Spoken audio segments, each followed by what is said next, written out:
약 22년 전에 요셉은 17세 소년이었습니다. 이때 요셉은 아버지의 심부름으로 헤브론 골짜기를 떠나 도단으로 갔습니다. 근데 형들은 요셉을 시기함으로써 은 20전에 이스마엘 사람들에게 요셉을 팔았습니다. 그가 팔려는 곳은 고대 동방의 최고의 강대국이자 나일강 풍요를 바탕으로 번성하고 있는 애국이었습니다. 본문의 시점은 고대 근동 전체를 삼킨 7년간의 극심한 대기근 중 2년차에 해당하는 해였습니다. 우리 6절이죠. 한번 읽어보죠. 시작. 이 땅에 2년 동안 흉년이 들었으나 아직 5년은 밭갈이도 못하고 추수도 못할지라. 아멘. 당시의 가뭄이 얼마나 심했는지를 보여주고 있는 말씀입니다. 이와 같이 밭도 갈 수 없는 엄두조차 내지 못하는 흉년이 7년간 계속된다라면 많은 사람들이 죽을 수밖에 없는 것입니다. 가나안 땅인 팔레스타인 지역의 특징은 비가 오지 않으면 농사를 지을 수 없는 천수답 구조였다는 것이죠. 가뭄이 들면 물을 저장할 대형 하천이 없어 민족 전체의 생존이 즉각 위협을 받을 수밖에 없었습니다.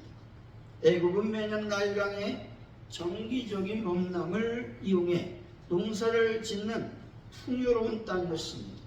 그러나 하나님께서 허락하신 대기근은 나일강 상류의 빛까지 멈추게 한 전지구적 기근이었던 것이죠. 가나안에 있던 야곱 일가가 곡식을 사러 애굽으로 내려올 수밖에 없었던 이유가 바로 이것인 것이죠. 극심한 흉년으로 말미암아 가나안 땅 헤브론에 거주하던 야곱은 아들들에게 애굽으로 내려가 곡식을 사오라고 명령하는 것이죠. 단 라헬에게서 얻은 막내 아들 베냐민은 요셉처럼 이럴까 두려워서 가나안에 남겨두었습니다. 곡식을 사러 온 요셉의 형들은 요셉을 알아보지 못하고 그 앞에서 절하고 있는 것이죠. 그런데 요셉은 형들을 정탐꾼으로 몰며 엄하게 다루었습니다. 요셉은 막내 베냐민을 데려와야 정탐꾼이 아님을 증명할 수 있다고 형들에게 말합니다. 그래서 둘째 형 시몬을 감옥에 인질로 억류한 뒤 나머지 형들에게 곡식을 담아 돌려보냈습니다. 이때 요셉은 곡식 자루에 형들이 지불한 곡식 돈을 몰래 들어 넣어서 형들에게 두려움을 안겨주었다는 것이죠. 애굽에서 가져온 곡식이 다시 바닥나자 형들은 시몬을 구하고 곡식을 더 사오기 위해 베냐민을 데리고 애굽으로 가야만 된다라고 아버지에게 간청하는 것입니다. 그러나 야곱은 베냐민을 잃을 수 없다며 강력히 반대했습니다. 이때 넷째 아들 유다가 나서게 되는 것이죠. 마침내 야곱은 하나님의 자비를 구하며 베냐민을 딸려 애굽으로 보냈습니다. 형들이 베냐민과 함께 2년 차로 애굽에 오자 요셉은 형들을 자신의 집으로 청해서 잔치를 베풀었습니다. 그리고 요셉은 나이순대로 형들의 자리를 배치하여 형들을 놀라게 했다는 것이죠. 그런데 막내 베냐민에게 다른 형들보다 음식을 5배나 주며 형들의 시기심을 다시 한번 시험하고 있는 것입니다. 그런데 요셉은 베냐민의 자리에 자신이 점치는 은잔을 몰래 넣었습니다. 은잔이 베냐민의 자리에서 발견되자 형들은 옷을 찢으며 절망에 빠졌습니다. 이에 유다는 베냐민 대신 종류의 종으로 남겠으니 아이는 형제들과 함께 돌아가게 해달라고 부탁하고 있는 것입니다. 이 모든 과정을 통해서 오늘 본문에 이르게 된다는 것이죠. 요셉에 당한 일은 결코 용서받을 수 없는 일인 것이죠. 형들이 자신을 죽이려고 했고 인신매매를 당했습니다. 이 일은 억울함의 차원이 아니라는 것이죠. 인간적인 분노의 차원이었습니다. 청렴하게 살았음에도 불구하고 요셉은 억울한 누명을 쓰고 감옥에 갇히는 일을 당합니다. 이것은 절망적인 일이요 원망의 일이며 복수심으로 가득 찰 만한 일이라는 것이죠. 그러나 요셉은 믿음으로 이런 모든 억울함과 분노 또 울분과 절망을 하나님의 뜻으로 해석했다는 것이죠. 여러분, 모든 것이 하나님의 뜻 안에 있음을 믿는 분들이 되시기를 바랍니다. 세상을 살아가다 보면 우리가 예상하지 못한 일이 일어난다는 것이죠. 우리는 장밋빛 인생을 꿈꾸며 살아갑니다. 하지만 어떨 땐 사람들에게 배신을 당하는 일을 당하고 억울한 모함을 당하기도 하는 것이죠. 그리고 뜻하지 않는 실패와 좌절을 맛보기도 하는 것입니다. 이럴 때 역사의 모든 순간과 인간의 삶 전체를 주관하시는 하나님의 섭리를 믿어야 하는 것입니다. 사랑하는 성도 여러분, 온 우주와 내 삶을 이끄시는 하나님의 선하신 뜻을 굳게 믿으시고 굴곡진 인생과 음침한 골짜기에서도 승리하는 분들이 되시기를 예수 이름으로 간절히 축원드립니다. 오늘의 본문은 요셉이 그동안 숨겨왔던 자신의 정체를 밝히고 있는 장면입니다. 요셉은 형의 도단 사건, 즉 자신을 팔았던 사건으로 인해 형들이 두려워하지 않도록 그들을 위로하고 있는 장면이 오늘 본문의 말씀입니다. 오늘 말씀을 통해 하나님의 계획이라는 제목으로 나를 향한 하나님의 계획은 무엇인지 하나님의 은혜를 나누도록 하겠습니다. 나를 향한 하나님의 계획은 무엇일까요? 첫째, 하나님은 나를 복의 통로로 삼으신다라는 것입니다. 여기서 복의 통로는 다른 이들의 생명을 구하는 통로로 사용하신다라는 말씀입니다. 5절이 한번 읽어봅니다. 시작. 당신들이 나를 이곳에 팔았다고 해서 근심하지 마소서. 한탄하지 마소서. 하나님의 생명을 구원하시려고 나를 당신들보다 먼저 보내주셨나이다. 아멘. 여기서 한탄하다라는 말은 언어적으로 지역해보면 그러므로 당신들은 화내지 마소서라는 뜻입니다. 이 말은 자신의 행위에 대해서 심히 애타하고 안타까워하는 것을 가리키는 말인 것이죠.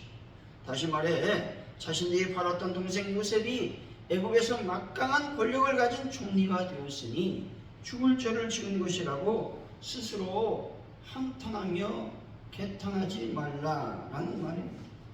당신들 앞서 보내셨다라는 말은 하나님께서 그에게 주신 사명을 이루기 위해 먼저 애굽으로 보냄을 받은 자가 되었다라는 말입니다. 다시 말해 요셉의 형제들이 시기심 때문에 요셉을 이스마엘 사람들에게 팔았습니다. 하지만 이 사건은 하나님께서 아브라함에게 약속하신 언약 백성을 보존하시려는 주권적 역사였던 것입니다. 하나님은 인간의 죄를 정당화하지 않으면서도 그 악을 선으로 바꾸사 이스라엘 민족의 생명을 살리는 구원의 은혜를 완성하셨다라는 것입니다. 여러분, 지금 이 순간 보이는 것이 전부가 아니고 하나님의 놀라운 섭리가 숨어 있음을 믿는 분들이 되시기를 바랍니다.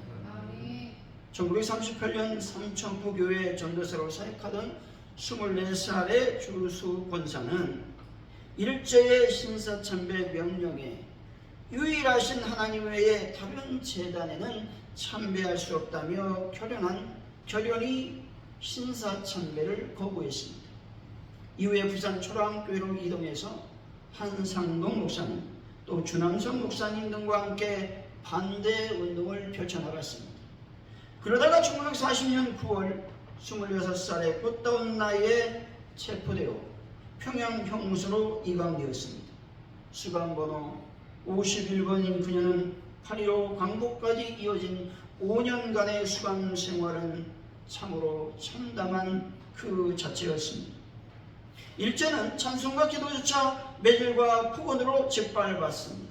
그리고 여름에는 40도의 폭염, 겨울에는 영하 36도의 혹한 속에서 얼어붙은 꽁캔묵 덩어리로 버텨야 했습니다. 이처럼 혹독한 환경 속에서 100여 명의 성도가 영양실조나 질병으로 순교했습니다. 1940년 8월 17일 밤 조건설을 비롯한 17명의 성도들은 기적적으로 석방이 되었습니다. 해방 후 마산에 정착한 조건사는 평생 독신으로 살며 불우한 이웃을 돌보는 길을 선택했습니다. 1946년 사회복지법인인 이내원을 설립하고 경남종합사회복지관을 운영하며 수많은 고아와 어린이들에게 그리스도의 사랑을 베풀었습니다. 평생 신앙의 지주를 지키고 이웃 사랑을 실천한 조 권사는 늘 이렇게 기도했습니다. 하나님, 제게 신앙을 주신 것도 감사하지만 그 신앙을 끝까지 지킬 수 있는 힘을 주심에 감사합니다 라고 말입니다. 여러분, 신앙을 지킬 수 있는 힘을 얻는 게 얼마나 복된 일인지 모른다는 것이죠. 하나님을 섬기려 했던 신앙 때문에 고초를 당한 것은 이분만이 아니었습니다. 그 이름을 열거하려고 하면 지면이 부족할 것입니다.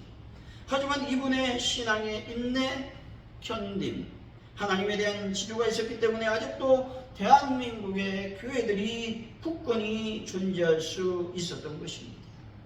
여러분, 우리의 작은 헌신과 봉사 속에 하나님을 온전히 바라보는 겨자씨 같은 살아있는 믿음으로 많은 이들의 생명을 살리는 분들이 되시기를 바랍니다. 5절을 다시 한번 읽어보겠습니다. 시작. 당신들이 나를 이곳에 보냈다고 해서 근심하지 마소서, 한탄하지 마소서. 하나님의 생명을 구원하시려고 나를 당신들보다 먼저 보내셨나이다. 아멘. 여기서 생명을 구원하시고 라는 말에서 구원이란 말은 육체적 생명을 연장시키는 일만을 말하지 않습니다. 여기서 구원이란 말은 하나님께서 택하신 자들을 자신의 백성으로 만드시는 영적 구원의 개념까지 포함하고 있다는 것입니다. 근데 여기서 말하는 구원은 양식이 없어서 하나님 백성이 멸망하는 것을 막기 위해 다시 말해 그들의 생명을 보존시키는 일을 말하고 있다는 것이죠. 하나님께서 우리를 부르신 궁극적 목적은 바로 다른 이들의 생명을 살리기 위한 것입니다. 요셉이 노예와 제수의 신분에서 한 나라의 총리가 될 수 있었던 것은 자신의 능력과 재능이 아니었습니다. 야곱의 가족과 이스라엘 민족의 생명을 구원하시려는 하나님의 섭리였던 것입니다.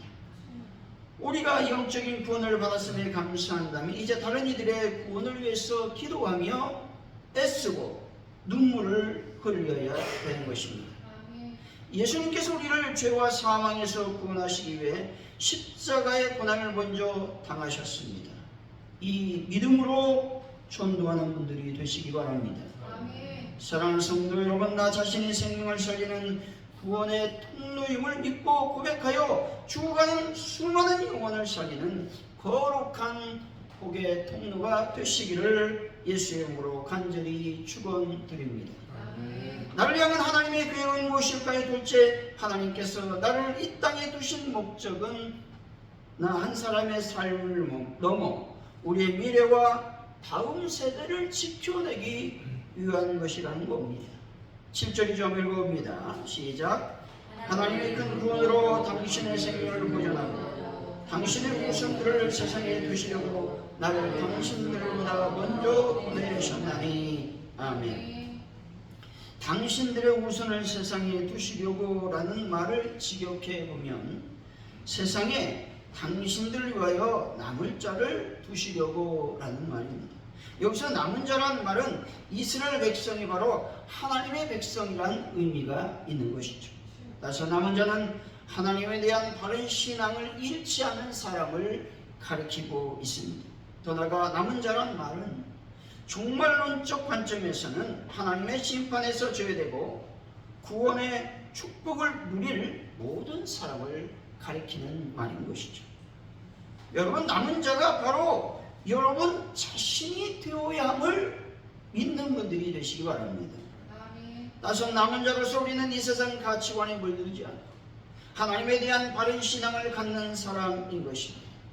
로마서 9장 27절은 이렇게 말씀하죠. 또 이사야가 이스라엘의 관에 외치되 이스라엘 자손의 수가 비록 바다의 모래 같을지라도 남은 자만 구원을 받으리니 말씀합니다. 여기서 남은 자라는 말을 원어적으로 보면 아래에 남겨두다, 바닥에 남은 조각이라는 뜻으로서 수많은 전체 중에서 하나님의 은혜로 구별되어 살아남은 소수를 의미하는 것입니다. 따라서 구원은 외형적 민족 전체나 혈통적 다수에서 주어지는 것이 아니라는 겁니다.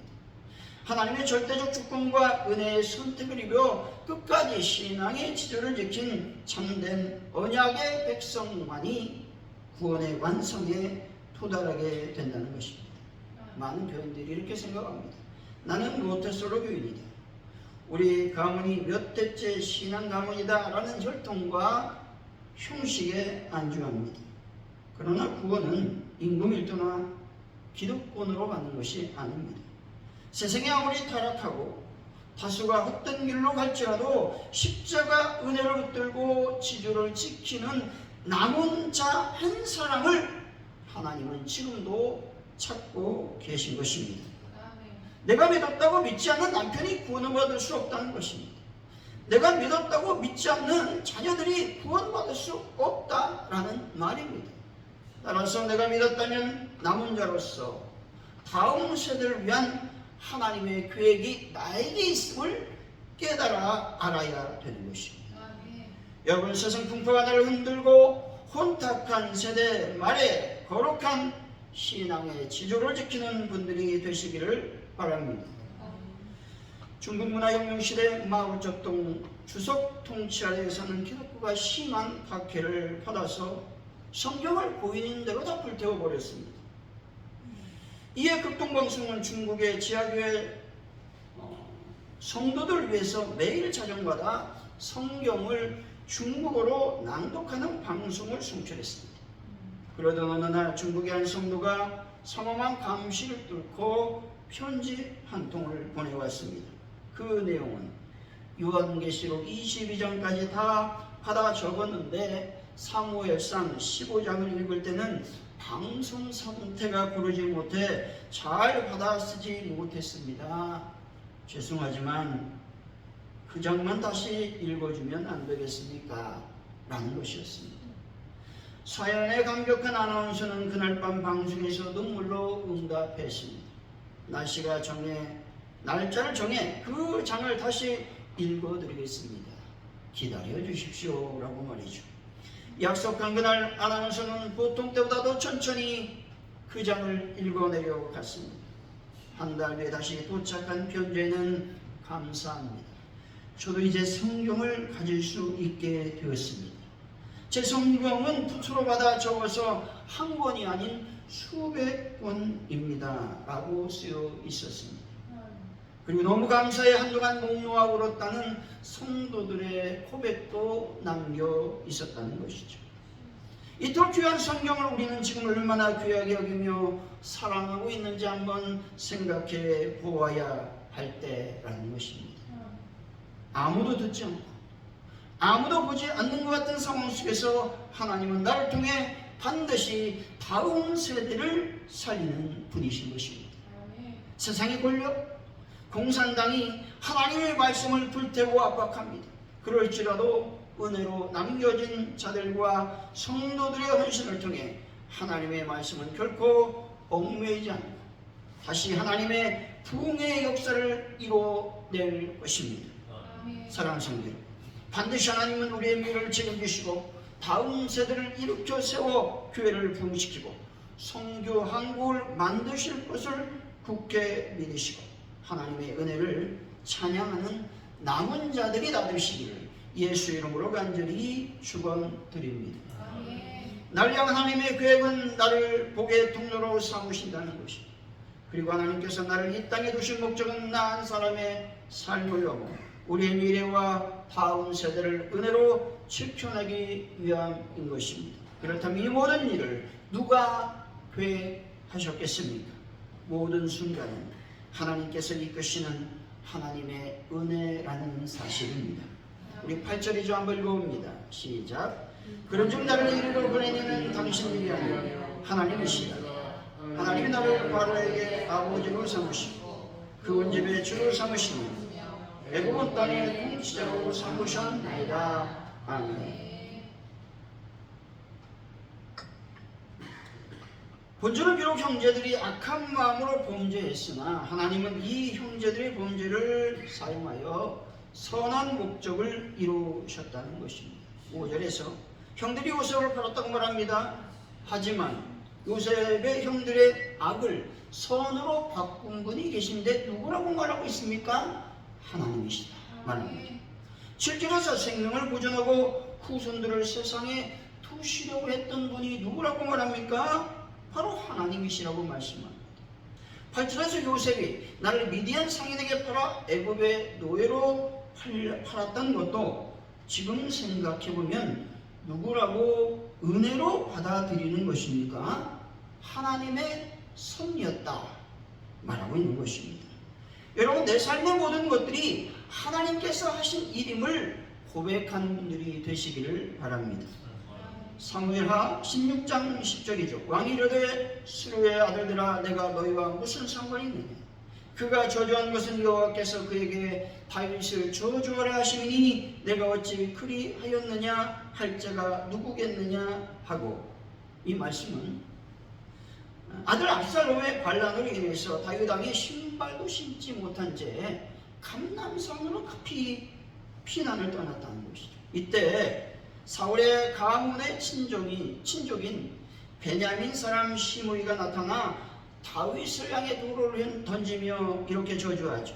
피를 흘린 자여, 피로한 자여, 가거라 가거라 라고 극악한 저주를 퍼붓었습니다. 본절에서 시므이의 악행 자체를 하나님께서 승인하셨다라는 말이 아닙니다. 이 말은 인간의 악행마저도 하나님의 섭리 안에서 통제되고 있다라는 말이죠. 다윗은 시므이라는 인간적인 주어를 제거하고 그 사건 뒤에 계신 하나님의 손길을 바라보았습니다. 여러분, 세상의 모욕은 나를 겸손하게 하시려는 하나님의 연단으로 해석하는 분들이 되시기를 바랍니다. 아멘. 요셉은 형들이 배신과 인신매매라는 악행을 다른 시각으로 보았습니다. 다시 말해 요셉은 삶의 주어를 형들에게서 하나님으로 바꾸었다는 것입니다. 주어가 하나님으로 바뀌는 순간 22년 동안 가슴에 맺혀있던 상처와 억울함은 사라졌습니다. 그리고 그 자리에 하나님의 선하신 구원의 역사와 감사가 채워졌습니다. 여러분, 나를 아프게 한 사람이나 환경이 주어가 아니라 오직 하나님이 인생의 유일한 주어이심을 믿는 분들이 되시기를 바랍니다. 결론적으로 나를 향한 하나님의 계획은 나를 복의 통로로 삼으시고 한 사람의 삶을 넘어 우리의 미래와 다음 세대를 은혜로 지켜내기 위한 것입니다. 그러므로 이 모든 일은 하나님께서 이끄시는 하나님의 은혜인 것입니다. 사랑하는 성도 여러분, 마침내 모든 악을 선으로 바꾸시고 우리의 눈물을 기쁨으로 바꾸실 하나님의 신실하신 계획이 지금도 여러분의 삶 가운데 일하고 계심을 믿는 분들이 되시기를 예수 이름으로 간절히 축원드립니다. 기도합니다. 하나님 아버지, 나를 통해서 다음 세대를 일으켜 주실 줄로 믿습니다. 하나님의 계획은 나를 복의 통로로 사용하신다는 것입니다. 이제 내 삶 속에서 하나님의 일하심을 경험하는 귀한 복된 남은 자들이 다 되게 하여 주옵소서. 감사합니다. 예수님의 이름으로 기도하옵나이다. 아멘.